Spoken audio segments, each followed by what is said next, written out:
XC Fairmont. Okay, so we're on to the right hand side now.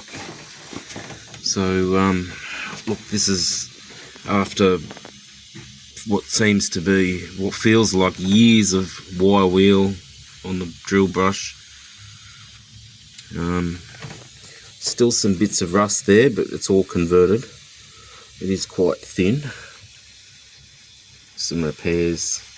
There's little spot repairs and little plates and things. There's a little plate there. There's so many little repairs and stuff. That's a little plate there down the bottom.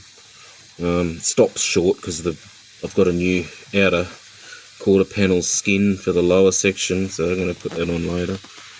But just trying to wrap up this inside rust.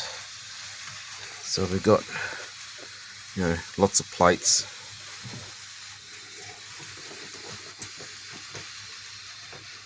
There we go.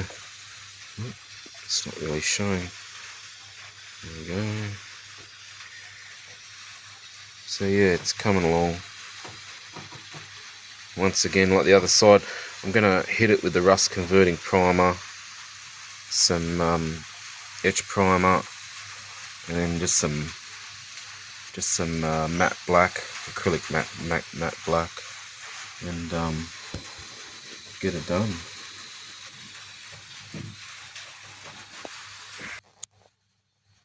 And there we go.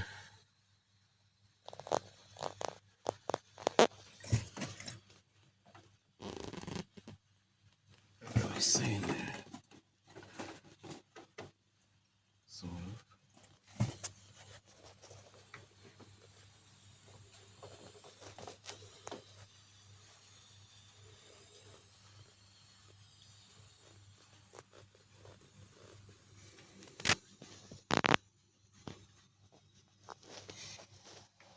There we go.